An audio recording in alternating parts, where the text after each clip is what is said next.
Hey guys, welcome back to my channel Oxford grammar. तो आज हम पढ़ने जा रहे हैं रिफ्लेक्सिव और एम्फेटिक प्रोनाउंस के बारे में। So without wasting your time, let's start.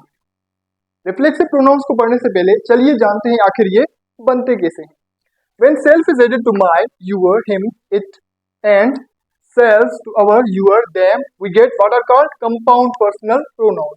मतलब जब हम सेल्फ को ऐड करते हैं माई के साथ, यूर के साथ, हिम के साथ, इट के साथ और सेल्स को अवर के साथ, यूर के साथ, देम के साथ, तो जो वर्ड्स हमें बन के मिलते हैं उन्हें हम कहते हैं compound personal pronoun. For example, अगर हम माई के साथ वर्ड ऐड कर रहे हैं सेल्फ तो हमें वर्ड बन के मिल रहा है माई सेल्फ। इसी तरह अगर अवर के साथ हम ऐड कर रहे हैं सेल्फ तो हमें वर्ड बन के मिल रहा है अवर सेल्फ। तो इन्हें कहते हैं हम कंपाउंड पर्सनल प्रोनाउन। अब यहाँ पर क्वेश्चन ये राइज होता है, अगर ये कंपाउंड पर्सनल प्रोनाउंस होते हैं तो रिफ्लेक्सिव प्रोनाउंस क्या होते हैं और एम्फेटिक प्रोनाउंस क्या होते हैं। Actually, reflexive and emphatic pronouns are two functions of compound personal pronoun। अगर compound personal pronouns को हम इस्तेमाल करते हैं सेंटेंस में रिफ्लेक्ट करने के लिए तो वो reflexive pronouns कहलाते हैं। वही compound personal pronoun अगर हम यूज करते हैं सेंटेंस में emphasize करने के लिए तो वो emphatic pronouns कहलाते हैं। तो चलिए अब इनकी डेफिनेशंस को देखते हैं। Reflexive pronouns are objective pronouns which refer back to the subject। मतलब reflexive pronouns एक ऑब्जेक्टिव प्रोनाउंस होते हैं, मतलब उनकी पोजीशन कौन सी होती है, ऑब्जेक्ट वाली होती है और वो एक्शन को रेफर बैक करते हैं वापस सब्जेक्ट की तरफ। When the subject and object are the same person, मतलब जब सब्जेक्ट और ऑब्जेक्ट सेंटेंस में सेम पर्सन हो, मतलब डूअर भी सेम हो और बियरर भी सेम हो, जो एक्शन कर रहा है और जिस पे एक्शन हो रहा है दोनों सेम हो, तो हम उसे रिफ्लेक्सिव प्रोनाउंस बुलाते हैं। For example, I hurt myself, मैंने अपने आप को चोट पहुंचाई। तो यहाँ पर आई जो डूअर है और माई सेल्फ जो बियरर है दोनों सेम पर्सन है। जो चोट पहुंचा रहा है और जिसको चोट पहुंच रही है वो दोनों सेम है। और यहाँ पर माई सेल्फ की पोजीशन भी देखें तो वो ऑब्जेक्ट वाली है। अब बात करते हैं एम्फेटिक प्रोनाउंस के बारे में। एम्फेटिक प्रोनाउंस क्या होते हैं? When these pronouns are used to emphasize a noun और pronoun are called emphatic pronoun. जैसे मैंने आपको पहले ही बता दिया, जब कंपाउंड पर्सनल प्रोनाउंस को हम सेंटेंस में यूज करते हैं किसी नाउन या किसी प्रोनाउन को एम्फसाइज करने के लिए तो उन्हें हम एम्फेटिक प्रोनाउंस बुलाते हैं। अब ये हम एम्फसाइज कैसे करते हैं, जोर कैसे डालते हैं। फॉर एग्जांपल, मुझे प्रिंसिपल ने अवार्ड दिया, तो अगर इसी सेंटेंस को मैं एम्फसाइज करके बोलूं, जोर डाल के बोलूं, तो मैं कहूंगा खुद प्रिंसिपल ने मुझे अवार्ड दिया। तो यहाँ पर जो वर्ड खुद है वो एम्फसाइज कर रहा है नाउन प्रिंसिपल को।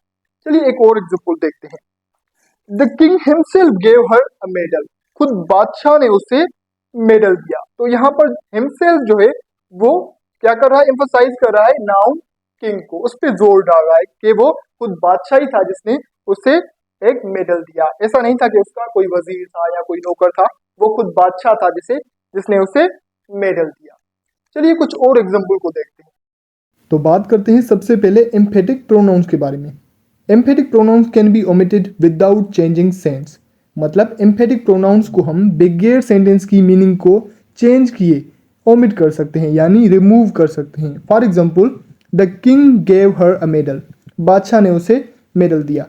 तो पहले वाले सेंटेंस में सब्जेक्ट द किंग के बाद हिमसेल्फ लगा हुआ था जो उसको एम्फसाइज कर रहा था, तो यहाँ पर हमने हिमसेल्फ को रिमूव कर दिया है, लेकिन यहाँ पर सेंटेंस की मीनिंग अभी भी सेम है। अब बात करते हैं रिफ्लेक्सिव प्रोनाउंस के बारे में। Reflexive pronouns can not be omitted. Reflexive pronouns को हम ओमिट नहीं कर सकते, उसको रिमूव नहीं कर सकते, क्योंकि उसकी मीनिंग चेंज हो जाती है। For example, I cut my self while I was cutting potatoes. तो यहाँ पर इसकी मीनिंग है जब मैं पोटेटोज काट रहा था तो मैंने अपने आप को काट दिया। तो हम ऐसा नहीं कह सकते I cut while I was cutting potatoes. अब आते हैं पोजिशंस पे। तो एम्फेटिक प्रोनाउंस की दो पोजीशंस होती हैं। Number 1, after the subject which it emphasize, मतलब उस सब्जेक्ट के बाद जिसको वो एम्फसाइज कर रहा है। For example, he himself wrote a letter. तो यहाँ पर हिमसेल्फ सब्जेक्ट ही के बाद में लगाया गया है। Number 2, it can be placed after object. Emphatic pronouns को हम ऑब्जेक्ट के बाद में भी रख सकते हैं। For example, he wrote a letter himself. तो यहाँ पर हिमसेल्फ ऑब्जेक्ट लेटर के बाद में आया है। Whereas reflexive pronoun has only one position after the verb। Reflexive pronoun की एक ही पोजीशन होती है वर्ब के बाद वाली। For example, Yakub and Yasin blamed themselves for the accident. तो यहाँ पर देमसेल्फ वर्ब ब्लेम के बाद में रखा गया है। तो ये था गाइस एम्फेटिक प्रोनाउन और रिफ्लेक्सिव प्रोनाउन का डिफरेंस। फिर भी अगर आपको कोई भी क्वेश्चन हो इससे रिलेटेड तो मुझे आप कमेंट में ज़रूर बताइए, क्योंकि मेरा मकसद तभी पूरा होगा जब आप इस टॉपिक को पूरी तरह से समझ चुके होंगे।